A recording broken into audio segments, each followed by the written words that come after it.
السلام عليكم. النهاردة هشرح طريقة مختصرة لازاي تتحكم في سرعة الانترنت من خلال الراوتر بتاعك. في الأول هتفتح متصفح جوجل، وبعد كده احنا هنقيس سرعة الانترنت عندنا من خلال موقع فاست. هنكتب فاست في جوجل وهندوس على أول موقع علشان يبين سرعة الانترنت عندك قد ايه، ويبين انت بتستهلك قد ايه من سرعة الانترنت ديت. طبعا الموقع ده بيعمل مقياس لسرعة الخط بتاع الانترنت بتاعك.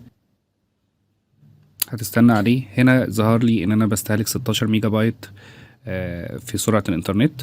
طيب ازاي اقلل ال 16 دي واخليها 5 ميجا بايت علشان اقدر استفاد بالسرعة القليلة ديت، ومن خلالها ما استهلكش كتير في الانترنت. طيب هندوس فوق على الموقع فوق وهنكتب نفتح صفحة الراوتر اللي هي 192.168.1.1. هيظهر لك صفحة الراوتر بتاعتك.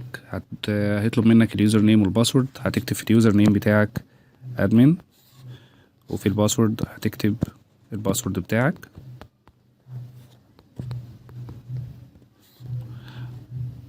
هو دايما الديفولت او دايما الافتراضي، الباسورد الافتراضي والاسم الافتراضي بيكون ادمن. انا عشان مغير الباسورد فكتبت الباسورد بتاعي، وهتدوس على لوجين.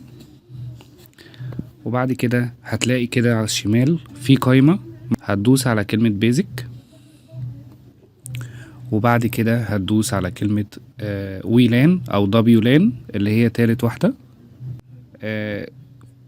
في كلمة مود، وفي رابع كلمة اسمها ريت. الريت ده نقللها نخليها 6 ميجا بايت. 6 يعني هي كانت على 54، وبعض الناس بتظهر 18 او 24 لان ده معدل سرعة الخط بتاعك. فانت خليها 6 ميجا بايت على الاقل عشان تقدر تستفاد بسرعة الانترنت. وبعد كده هتدوس على سبميت تحت. هتدوس على كلمة سبميت اللي تحت دي. هتستنى دقيقتين يكون الراوتر استلم المعلومات ديت وهيفتح تاني. دي الخطوة الأولى. تمام، هو قفل وفتح تاني. وبعد كده هتدوس على DSL اللي هي موجودة على الشمال. في هنا على الشمال بعد ما دوسنا على ويلان هندوس على DSL. هيظهر هنا ان متعلم على كلمة اول، يعني ان معدل سرعة الانترنت بيشمل ADSL2 و ADSL Plus و جي لايت. كل المعدل كل السرعة دي كلها احنا عايزين بس نلغي من علامة كلمة اول، نشيل الصح من كلمة اول ونحدد اول 3 دول بالظبط، لان ال3 دول مسؤولين برضو في سرعة واستقبال الانترنت من والى الراوتر. فطبعا احنا لما نحدد اول 3 دول احنا كده بنعمل كنترول على السرعة، يعني بنتحكم في السرعة انها ما تزيدش عن المعدل الطبيعي. وبعد كده هتدوس على سبميت.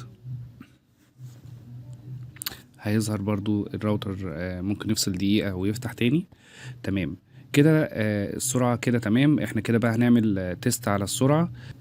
لو بصيت على لمبة الراوتر هتلاقيها طفت وبعد كده اشتغلت عشان يستقبل المعلومات الجديدة او الاعدادات الجديدة. دلوقتي هنفتح جوجل تاني وهنكتب فوق موقع فاست عشان نقيس السرعة الجديدة، وندوس اختبار سرعة الانترنت على اول موقع. عايزك تلاحظ الفرق ما بين السرعة الاولى والسرعة التانية. الاولى كانت 12 ميجا بايت، التانية الجديدة مش هتزيد عن 6، يعني يا 3 4 حسب معدل سرعة الراوتر. معدل الاستقبال والارسال اللي بيكون متغير من الوقت للتاني. طبعا ده هيحافظ على سرعة الانترنت بتاعتك، وهتقدر تعمل كنترول بشكل كبير. هتتحكم في سرعة الانترنت من خلال التصفح ومن خلال يوتيوب ومن خلال، بدل ما تقلل جودة يوتيوب وتقدر تتعب نفسك في المجال في كل الكلام ده. دي طريقة بسيطة ومختصرة اللي من خلالها تقدر تقلل سرعة الانترنت. ده شرحي وان شاء الله يكون عجبكم، واتمنى ان انت تدوس سبسكرايب ولايك على الفيديو ومتابعة كل الفيديوهات الجديدة والحصرية. شكرا.